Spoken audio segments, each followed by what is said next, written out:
नमस्कार दोस्तों, स्वागत है आप सभी का एक बार फिर से आपके अपने YouTube चैनल इम्प्रेसिव मैथ्स पर। आशा करता हूं कि आप सब अच्छे होंगे।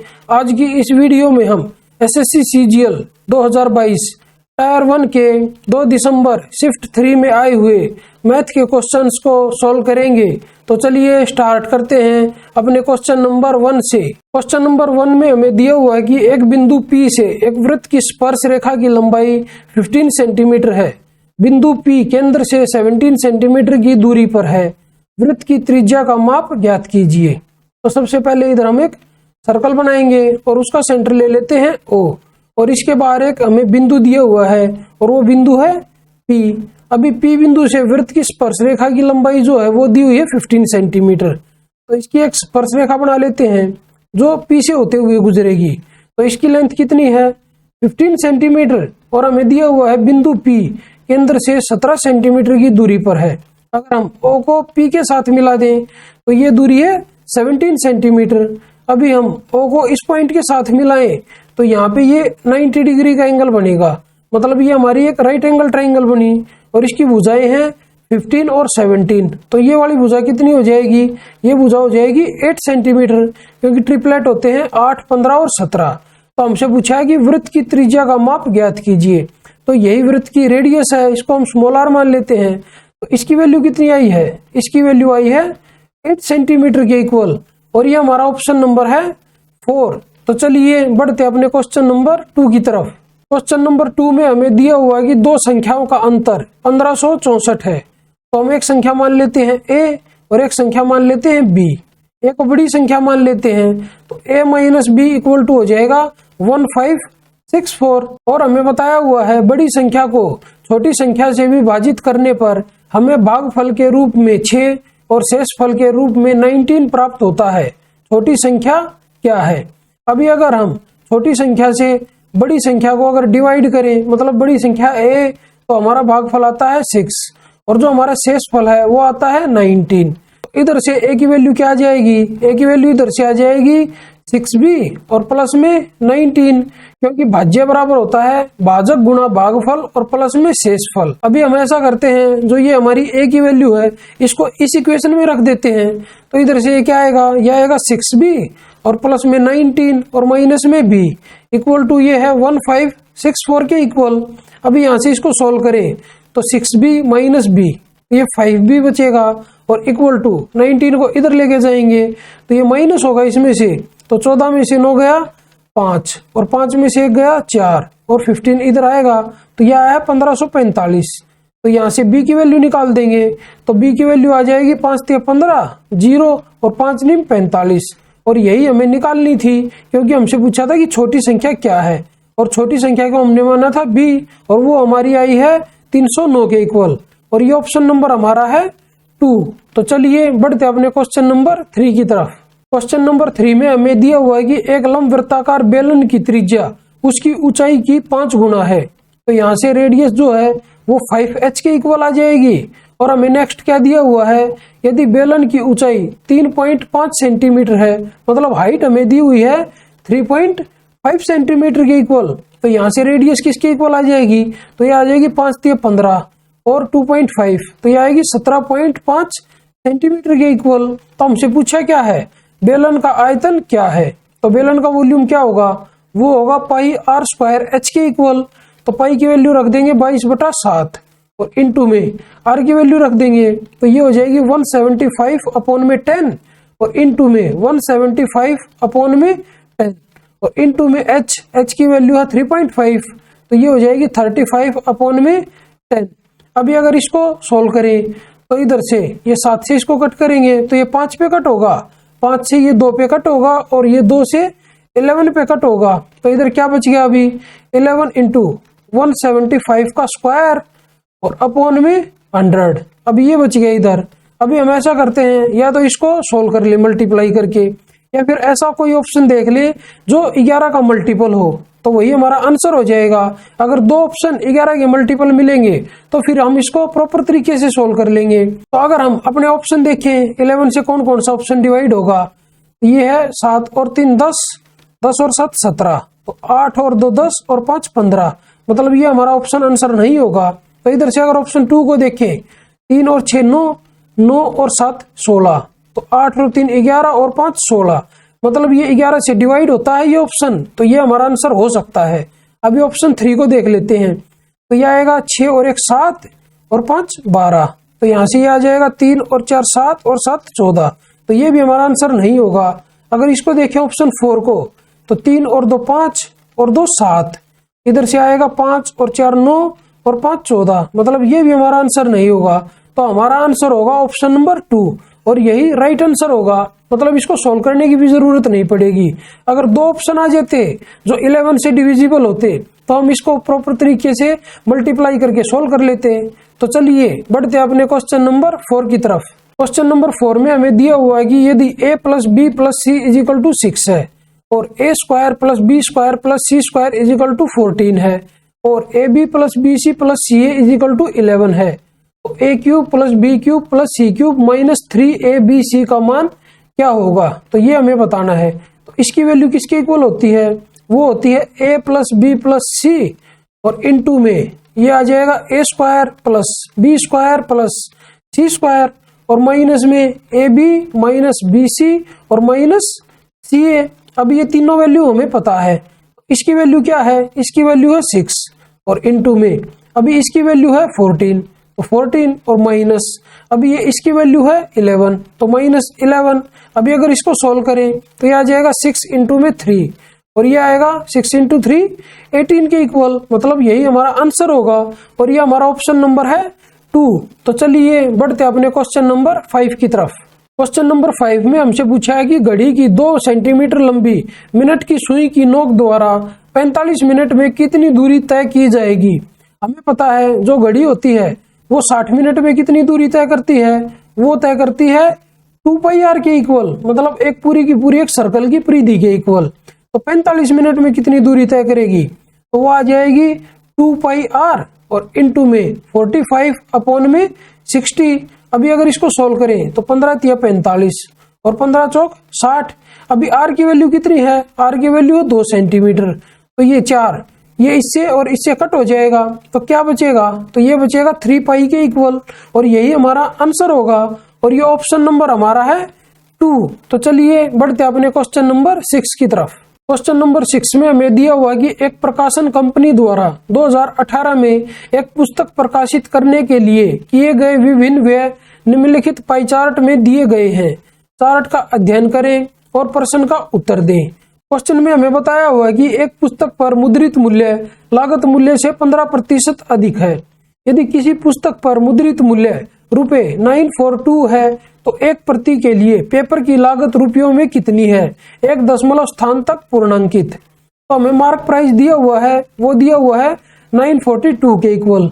अभी अगर इधर से कॉस्ट प्राइस निकालें तो आ जाएगा 942 और इनटू में 100 अपॉन में 115, क्योंकि जो ये 942 की वैल्यू है ये 115% के इक्वल है, तो 100% की वैल्यू निकाल देंगे। तो अभी हमें क्या बताना है, हमें बताना है कि पेपर की लागत रुपयों में कितनी है। तो पेपर कहाँ पे है, ये इधर है, ये है 15%, मतलब हमें 15% की वैल्यू निकालनी है। तो ये आ जाएगा इनटू में 15 अपॉन में 100। अभी अगर इसको सोल्व करें तो 2 0 से 2 0 कट होंगी, 5 से इसको कट करें तो 5 तिया 15, तो इधर आएगा 23। अभी अगर इसको सोल्व करें तो ये आ जाएगा 3 दूनी 6, 3 चौक 12 का 2 1 हासिल, 3 नीम 27 और 1 28।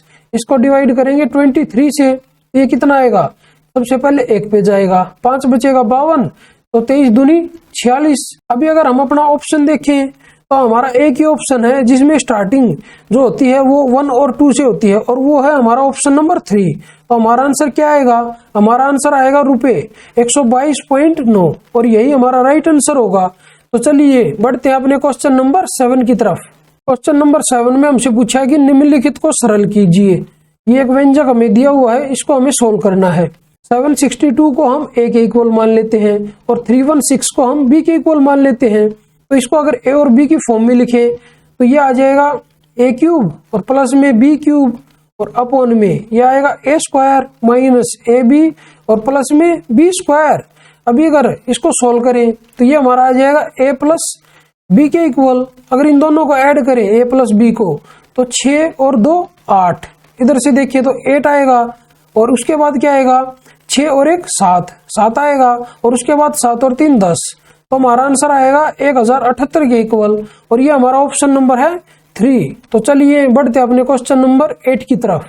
क्वेश्चन नंबर 8 में हमें दिया हुआ है कि यदि दो समरूप त्रिभुजों की संगत भुजाओं का अनुपात √3:√2 है तो दोनों त्रिभुजों के क्षेत्रफल का अनुपात क्या है। तो सिंपली इसका स्क्वायर करना है, तो क्षेत्रफल का अनुपात आ जाएगा, वो आएगा 3:2 के इक्वल, और ये हमारा ऑप्शन नंबर है 4। तो चलिए बढ़ते अपने क्वेश्चन नंबर 9 की तरफ। क्वेश्चन नंबर 9 में हमें दिया हुआ है कि 100 मीटर की दौड़ में ए बी को 20 मीटर से हराता है। तो इधर ए लिखते हैं और इधर बी, मतलब जब ए 100 मीटर चलता है तो उस टाइम पे बी 80 मीटर चलता है, और बी सी को 20 मीटर से हराता है। इधर बी लिखते हैं और इधर सी लिखते हैं। जब बी 100 मीटर चलता है तो उस टाइम पे सी 80 मीटर चलता है। तो हमसे पूछा है ए सी को कितनी दूरी से हराता है। तो अभी इनका रेशियो निकाल लेते हैं सबसे पहले। तो ये आ जाएगा 20 पंजे 100, 20 चौक 80, और ये आ जाएगा 20 पंजे 100 और 20 चौक 80। तो यहाँ पे बी 5 है, यहाँ पे 4 है, तो इन दोनों को सेम करते हैं। तो इसको हम 5 से मल्टीप्लाई कर देते हैं और इसको हम 4 से मल्टीप्लाई कर देते हैं। तो ये आ जाएगा 25 और ये आ जाएगा 20।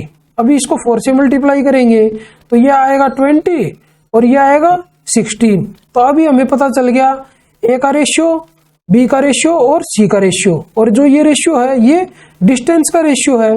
अभी दौड़ है कितनी, 100 मीटर की दौड़ है, तो इसको 100 बना लेते हैं सबसे पहले ए को, क्योंकि हमें बताना है ए सी को कितनी दूरी से हराता है। तो इसको 100 बनाने के लिए 4 से मल्टीप्लाई करूंगा तो ये हो जाएगा 100 मीटर। इसको भी 4 से मल्टीप्लाई करेंगे तो ये हो जाएगा 80 मीटर, और इसको अगर 4 से मल्टीप्लाई करेंगे तो ये हो जाएगा 64 मीटर। जब ए 100 मीटर चलता है उस टाइम पे सी 64 मीटर चलता है, मतलब जो ए है सी को कितने मीटर से हराएगा, इन दोनों का डिफरेंस मतलब 36 मीटर से सी को हराएगा ए, और ये हमारा ऑप्शन नंबर है 3। तो चलिए बढ़ते अपने क्वेश्चन नंबर 10 की तरफ। क्वेश्चन नंबर 10 में हमें दिया हुआ है कि दी गई तालिका का अध्ययन करें और नीचे दिए गए प्रश्न का उत्तर दें। तो प्रश्न में हमसे पूछा है स्कूल सी में जीव विज्ञान का चयन करने वाली महिला छात्रों और पुरुष छात्रों की संख्या के बीच अंतर ज्ञात कीजिए। तो स्कूल सी यहाँ पे है, उसमें स्टूडेंट है कितने 1000, और नामांकित छात्रों का प्रतिशत जीव विज्ञान का चयन करने वाले, तो ये परसेंटेज दिया हुआ है और ये है 24%। तो इसका 24% कितना होगा, तो वो हो जाएगा 240 के इक्वल। अभी जो ये इस कॉलम में दिया हुआ है ये दिया हुआ है पुरुष और महिला छात्रों का अनुपात। तो इन दोनों में डिफरेंस कितना है, 1 का डिफरेंस है, और टोटल है कितने 3/3 कर देते हैं। तो सोल्व करके ये आ जाएगा 80 के इक्वल, मतलब यही हमारा आंसर होगा, और ये हमारा ऑप्शन नंबर है 4। तो चलिए बढ़ते अपने क्वेश्चन नंबर 11 की तरफ। क्वेश्चन नंबर 11 में हमें दिया हुआ है कि कुछ लकड़ी के फर्नीचर की कीमत 3 हाथों से गुजरने पर 65% बढ़ जाती है। यदि पहले और दूसरे विक्रेता ने क्रमशः 20% और 25% का लाभ कमाया तो तीसरे विक्रेता का लाभ प्रतिशत ज्ञात कीजिए। तो सबसे पहले हम उसको 100 मान लेते हैं, जो फर्नीचर की कीमत है उसको। तो अभी उसने बताया 65% बढ़ जाती है, तो 100 से कितनी हो जाती है 165। अभी जो फर्स्ट वाला है उसने 20% लाभ लिया, तो इसका 20% ऐड करेंगे इसमें तो ये हो जाएगा 120। अभी हमें 25% का लाभ दूसरे को देना है, तो ये क्या हो जाएगा 1/4, इसका कितना है 30, इसमें ऐड करेंगे तो ये आ जाएगा 150। अभी हमें तीसरे का लाभ बताना है, तो तीसरे वाले का कॉस्ट प्राइस तो 150 है और सेलिंग प्राइस है 165। तो कितने की बढ़ोतरी हुई 15 की, कितने के ऊपर 150 के ऊपर, और परसेंटेज में इसको बताएंगे तो ये इसका 10% हो जाएगा, मतलब तीसरे वाले ने 10% का लाभ कमाया है, और ये हमारा ऑप्शन नंबर है 1। तो चलिए बढ़ते अपने क्वेश्चन नंबर 12 की तरफ। क्वेश्चन नंबर 12 में हमसे पूछा है कि 2, 5, 6 के चतुर्थानुपाती और 6, 8, 9 के चतुर्थानुपाती का अनुपात क्या है। अगर इसका चतुर्थानुपाती निकालेंगे तो वो होता है BC/A। तो B और C ये वाले हैं तो इनकी मल्टीप्लाई, और A ये है इससे डिवाइड करेंगे तो ये कितना आ जाएगा 5/36, उसको 2 से डिवाइड करेंगे तो वो आएगा 15। और रेशियो अभी इसका फोर्थ प्रोपोर्शनल निकालेंगे तो 8 9 72 और 6 से भाग देंगे तो 12 आएगा। अभी अगर इसको सोल्व करें तो ये 3 से कट होगा, तो 3 पंजे 15 और 3 चौक 12, तो ये अनुपात आया है 5/4। तो ये हमारा ऑप्शन नंबर है 4। तो चलिए बढ़ते अपने क्वेश्चन नंबर 13 की तरफ। क्वेश्चन नंबर 13 में हमें दिया हुआ है कि त्रिभुज PQR जो Q पर समकोण है, इसमें यदि कोट P इजिकल टू √3 है तो साइन P का मान क्या होगा। तो हमें कोट P की वैल्यू दी हुई है √3 के इक्वल। तो यहाँ से जो एंगल की वैल्यू आएगी वो कितनी आ जाएगी, वो आ जाएगी 30 डिग्री के इक्वल। मतलब जो P की वैल्यू है वो 30 डिग्री के इक्वल है। तो साइन P की वैल्यू हमसे पूछी है, तो साइन 30 डिग्री की वैल्यू होती है 1/2। मतलब यही हमारा आंसर है और ये ऑप्शन नंबर हमारा है 1। तो चलिए बढ़ते अपने क्वेश्चन नंबर 14 की तरफ। क्वेश्चन नंबर 14 में हमसे पूछा है कि 12% साधारण ब्याज पर 4 वर्षों में ₹5,664 के ऋण को कौन सी वार्षिक किस्त से भुगतान किया जाएगा। तो हम ऐसा करते हैं, किस्त को 100 मान लेते हैं। तो इस तरह के क्वेश्चन में क्या लिखेंगे, तो सबसे पहले 100 को 100 के इक्वल रख देंगे। तो दूसरे साल में क्या होगा, 100 की जो किस्त है वो हो जाएगी 12% ब्याज लग के 112। ऐसे ही तीसरे साल में और फिर चौथे साल में क्या हो जाएंगी, 12% इनको बढ़ा देंगे तो ये हो जाएगा 124 और ये हो जाएगा 136। अभी अगर इन सबको ऐड करें तो ये आएगा 6 और 4 10 और 2 12, 2 1 हासिल, 3 और 1 4 और 2 6 और 1 7 और इधर आएगा 4। मतलब अगर हमें 472 रुपए लौटाने हैं तो हमारी किस्त बनेगी 100 रुपए की, लेकिन हमने लौटाने कितने हैं 5,664 रुपए। तो 5,664 रुपए अगर लौटाने हैं तो किस्त कितने की बनेगी, तो वो आ जाएगा 100 और इंटू में 5664 और अपॉन में ये आ जाएगा 472। अभी अगर हम इसको सोल्व करें तो लास्ट में क्या आएगा, हमारी यूनिट डिजिट 0 0 और 4। मतलब हमारा ये आना चाहिए। अभी अगर हम अपने ऑप्शन देखें और 472 के साथ मल्टीप्लाई करें तो लास्ट में ये आना चाहिए। तो पहले ऑप्शन को अगर देखें तो ये आएगा 0 और 6 लास्ट में, मतलब ये हमारा आंसर नहीं हो सकता। अभी अगर इसको देखें तो लास्ट में जो डिजिट आएंगी वो आएगी 0 और 2, तो ये भी हमारा आंसर नहीं हो सकता। अभी अगर ऑप्शन नंबर 3 को देखें तो लास्ट में हमारा क्या आएगा, ये आएगा 0 0 और 4, मतलब ये हमारा आंसर हो सकता है। अभी हम ऑप्शन 4 को और देखते हैं तो क्या आएगा लास्ट में 0 और 4, तो ये भी हमारा आंसर नहीं हो सकता। तो हमारा आंसर कौन सा होगा, हमारा आंसर होगा ऑप्शन नंबर 3 ₹1200। तो चलिए बढ़ते हैं अपने क्वेश्चन नंबर 15 की तरफ। क्वेश्चन नंबर 15 में हमें दिया हुआ है कि सुनील ने एक पंखा अंकित मूल्य पर 10% की छूट पर खरीदा। यदि उसने इसे 15% की छूट पर खरीदा होता तो उसे ₹400 की बचत होती। पंखे का अंकित मूल्य ज्ञात कीजिए। तो पहले कितनी छूट थी 10% की, बाद में कितनी होगी 15%। तो ऐसा करने से क्या हुआ, उसको 400 रुपए की बचत हुई।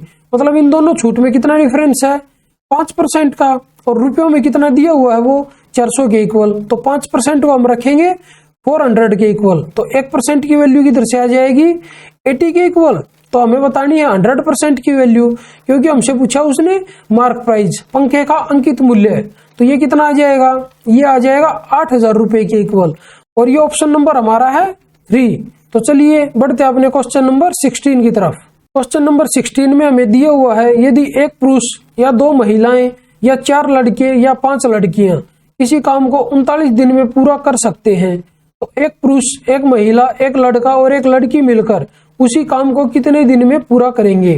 तो हमें दिया हुआ है जो एक मैन बराबर है वो है 2 महिलाओं के, और ये बराबर है 4 लड़कों के, और ये बराबर है 5 लड़कियों के। ये हमें दिया हुआ है। तो यहाँ से हम इनके एफिशिएंसी निकाल लेते हैं।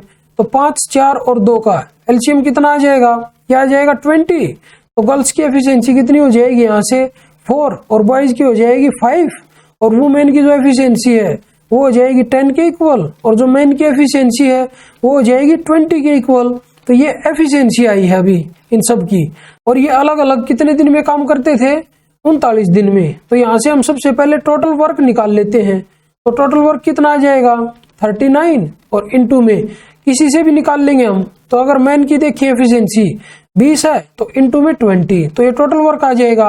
अभी अगर वुमेन से भी निकालते तो एक वुमेन की एफिशिएंसी थी 10, तो 2 की कितनी हो जाती 20, तो तब भी यही आता 39 इंटू 20। तो ऐसे ही करके किसी से भी अगर निकालते तो टोटल वर्क इतना ही आता।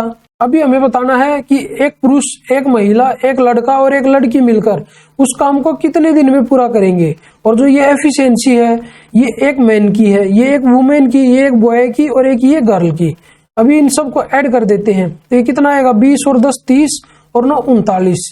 मतलब इन सब की एफिशिएंसी मिला के आई 39 और टोटल वर्क है ये, तो इसको डिवाइड करेंगे 39 से, तो इससे ये कट हो जाएगा, तो हमारा आंसर आ जाएगा 20 दिन के इक्वल, और ये हमारा ऑप्शन नंबर है 4। तो चलिए बढ़ते अपने क्वेश्चन नंबर 17 की तरफ। क्वेश्चन नंबर 17 में हमसे पूछा कि दो संख्याओं 2040 और 391 का HCF क्या है। अगर हम अपनी संख्याएं देखें, ये एक सम संख्या है और ये एक विषम संख्या है, तो इन दोनों का जो भी HCF आएगा तो वो एक विषम संख्या आएगी। अगर हम अपने ऑप्शन देखें तो ये इधर सम संख्या है, तो ये हमारा आंसर नहीं होगा। ये भी एक सम संख्या है, तो ये भी हमारा आंसर नहीं होगा। अभी हमारे पास बच गए 21 और 17। अगर हम 21 के टुकड़े करें तो आ जाएंगे 3 इंटू में 7, मतलब ये जो संख्या है 2040 और 391, 3 से इसको डिवाइड करके देखें तो ये संख्या 3 से डिवाइड होती है। अगर इसको देखें तो ये संख्या 3 से डिवाइड नहीं होती, मतलब जो ये 21 है ये भी हमारा आंसर नहीं हो सकता। तो हमारा आंसर कौन सा होगा? हमारा आंसर होगा ऑप्शन नंबर 2, 17। तो चलिए बढ़ते अपने क्वेश्चन नंबर 18 की तरफ।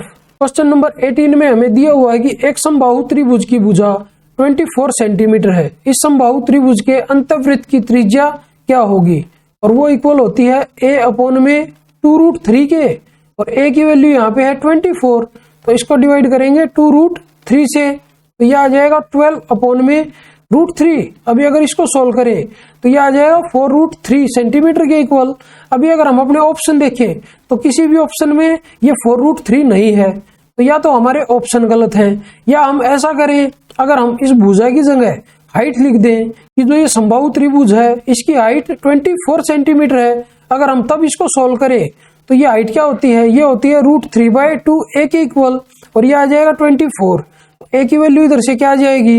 ये आ जाएगी 48/√3 के इक्वल। तो अभी इस a की वैल्यू को इसमें रखेंगे, तो यहाँ से r की वैल्यू अगर निकालें तो ये आएगा 48/√3 और इंटू में 2√3। अभी अगर इसको सोल्व करें तो 2 से इसको कट करेंगे तो 24, तो ये क्या आएगा 24/3, तो ये क्या आ जाएगा 8 सेंटीमीटर के इक्वल। तो उस टाइम पे हमारा आंसर होगा ऑप्शन नंबर 3, 8 सेंटीमीटर। तो चलिए बढ़ते अपने क्वेश्चन नंबर 19 की तरफ। क्वेश्चन नंबर 19 में हमें दिया हुआ है कि 36 मीटर लंबाई, 18 मीटर चौड़ाई और 9 मीटर ऊंचाई वाले एक घनाभ को पिघलाकर एक घन में बदल दिया जाता है। घन के विकर्ण की लंबाई ज्ञात कीजिए।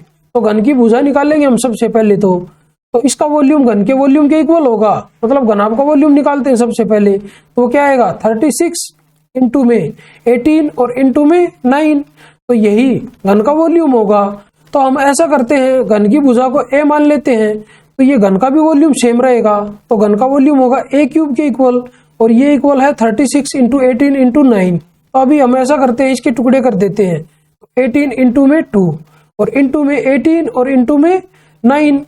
a³ की वैल्यू क्या है इधर से 18 और इंटू में 18 और इंटू में 18, तो घन की जो भुजा है वो आई है इधर से 18 के इक्वल, और घन का विकर्ण होता है √3a के इक्वल, और a की वैल्यू है 18, तो घन का विकर्ण हो जाएगा 18√3 के इक्वल, और ये हमारा ऑप्शन नंबर है 1। तो चलिए बढ़ते अपने क्वेश्चन नंबर 20 की तरफ। क्वेश्चन नंबर 20 में हमें दिया हुआ है कि निम्न तालिका 6 अलग अलग वर्षों के दौरान 5 अलग अलग कंपनियों में शामिल होने वाले वितरण भागीदारों हजारों में की संख्या दर्शाती है। और क्वेश्चन में हमसे पूछा है कि 2017 से 2021 तक पिंत्रा में शामिल होने वाले डिलीवरी भागीदारों की संख्या में प्रतिशत वृद्धि ज्ञात कीजिए। तो पिंत्रा कहाँ पे है? यहाँ पे है, और 2017 से 2021 तक देखना है, तो यहाँ से लेके और यहाँ तक हमें देखना है, तो कितनी वृद्धि हुई है, इसमें से ये माइनस करेंगे तो इधर 6 आ जाएगा, इधर 1, और यहाँ पे पॉइंट, और अपॉन में कितने में वृद्धि हुई है 5.6 में, और परसेंटेज में बताना है तो इंटू में 100। अभी ये दशमलव से ये दशमलव कट हो जाएगा, अभी 8 से इसको कट करें तो इधर 2 आएगा और इधर 7 आएगा, और ये आ जाएगा 200 अपॉन में 7। अभी अगर इसको सोल्व करें तो ये आएगा 7 दूनी 14, 6 बचेगा, 7 8 56, और इधर पॉइंट, ये कितना आ जाएगा 40, तो 7 पंजे 35 और 7 7 49, तो ये आएगा 28.57%, और ये ऑप्शन नंबर हमारा है 2। तो चलिए बढ़ते अपने क्वेश्चन नंबर 21 की तरफ। क्वेश्चन नंबर 21 में हमें दिया हुआ है कि नीचे दी गई तालिका 2 वर्षों में 5 कंपनियों के उत्पादन को दर्शाती है। और क्वेश्चन में हमसे पूछा है कि J2 अपॉन में J1 का मान क्या है। और J1 की जो वैल्यू है वो हमें दी हुई है वर्ष Y1 तथा Y2 में A का औसत उत्पादन। तो A का एवरेज निकालेंगे, तो इन दोनों को ऐड करके 2 से डिवाइड करेंगे तो 75 आएगा। और J2 हमें दिया हुआ है वर्ष Y1 और Y2 में B, C और D के उत्पादन का कुल योग। तो B इधर है, C इधर और D इधर, इन सबको ऐड कर लेते हैं तो ये कितना आ जाएगा 12 और 9 21, 210, और ये आ जाएगा 110 और ये आ जाएगा 130। इन सबको ऐड करेंगे तो इधर 0, इधर 5 और इधर 4, तो यह है 450। तो हमें बताना है J2 अपॉन में J1 का मान। अभी ये J2 की वैल्यू है और ये J1 की वैल्यू है। अभी अगर इसको सोल्व करें तो ये आएगा 450 और अपॉन में 75। अभी इसको कट कर देते हैं 15 से, तो 15 पंजे 75 और 15 तिया 45 और 0, तो 5 से इसको कट करेंगे तो ये आएगा 6। यही हमारा आंसर होगा और ये हमारा ऑप्शन नंबर है 3। तो चलिए बढ़ते अपने क्वेश्चन नंबर 22 की तरफ। क्वेश्चन नंबर 22 में हमें दिया हुआ है कि दो उम्मीदवारों के बीच एक चुनाव में 12% मतदाताओं ने वोट नहीं डाला, तो टोटल वोट हम 100 मान लेते हैं, और जिन्होंने वोट डाला है वो है 88 और जिन्होंने नहीं डाला है वो है 12। विजेता ने कुल मतों का 68% मत प्राप्त करके अपने प्रतियोगी को 2880 मतों से हराया। चुनाव में मतदान करने वाले मतदाताओं की कुल संख्या कितनी थी? तो ये 68% टोटल का है, तो विनर को मिले हैं 68, तो लूजर को कितने मिले? तो अभी 88 ने मतदान किया है तो इसमें से 68 माइनस करेंगे तो ये आ जाएगा 20 के इक्वल। अभी दोनों का डिफरेंस कितना है? दोनों का डिफरेंस है 48 के इक्वल, और क्वेश्चन में ये दिया हुआ है 2880 के इक्वल, तो इसको रख देते हैं 2880 के इक्वल। तो अभी हमें बताना है चुनाव में मतदान करने वाले मतदाताओं की कुल संख्या, और वो है 88। तो हमें 88 की वैल्यू निकालनी है, तो इसको डिवाइड करेंगे अभी 48 से, तो ये क्या आ जाएगा 8 से इसको कट करें तो ये इधर 6 आएगा, इधर आएगा 11। 6 से इसको कट करें तो 6 चौक 24 और ये आ जाएगा 6 8 48 और 0। अभी इन दोनों को मल्टीप्लाई करें तो ये आ जाएगा 0 8 2 और 5, मतलब 5280, और ये हमारा ऑप्शन नंबर है 3। तो चलिए बढ़ते अपने क्वेश्चन नंबर 23 की तरफ। क्वेश्चन नंबर 23 में हमें दिया हुआ है k की पावर 4 प्लस 1 अपॉन k की पावर 4 इज इक्वल टू 194 है। तो k cube plus 1 upon k cube का मान क्या है? इस क्वेश्चन में हम सबसे पहले k प्लस 1 अपॉन k की वैल्यू निकालेंगे। तो हम ऐसा करते हैं, इधर भी 2 ऐड कर देते हैं और इधर भी 2 ऐड कर देते हैं, तो ये जो है ये बनेगा k square plus 1 upon k square का होल स्क्वायर, और इसके इक्वल आएगा 196। जो ये है 14 का स्क्वायर, तो इधर से k square plus 1 upon k square की वैल्यू आ जाएगी 14 के इक्वल। अभी फिर हम दोनों तरफ 2 ऐड कर देते हैं, तो यहाँ पे भी 2 और यहाँ पे भी 2, तो यहाँ से ये बनेगा k प्लस 1 अपॉन k का होल स्क्वायर, और ये इधर आएगा 16। तो यहाँ से k प्लस 1 अपॉन k की जो वैल्यू है वो आ जाएगी 4 के इक्वल। अभी हमें इसकी वैल्यू बतानी है, तो ये क्या आ जाएगा k क्यूब प्लस 1 अपॉन में k क्यूब, ये आएगा 4 का क्यूब और माइनस में 3 इंटू 4। अभी अगर इसको सोल्व करें तो ये आएगा 64 माइनस 12, और ये माइनस हो गया आ जाएगा 52 के इक्वल, और ये हमारा ऑप्शन नंबर है 3। तो चलिए बढ़ते अपने क्वेश्चन नंबर 24 की तरफ।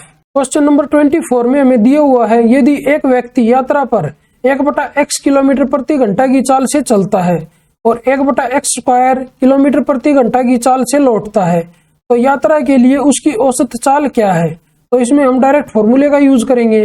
तो इस केस में औसत चाल क्या आ जाएगी? वो आएगी 2s1 s2 और अपॉन में s1 प्लस s2, और s1 है ये, इसको मान लेते हैं s1 और इसको मान लेते हैं हम s2। तो ये क्या आ जाएगा? ये आएगा 2 इंटू 1 अपॉन x और इंटू में 1 अपॉन x स्क्वायर और अपॉन में 1 अपॉन x प्लस 1 अपॉन में x स्क्वायर। अभी अगर इसको सोल्व करें तो ये क्या आ जाएगा?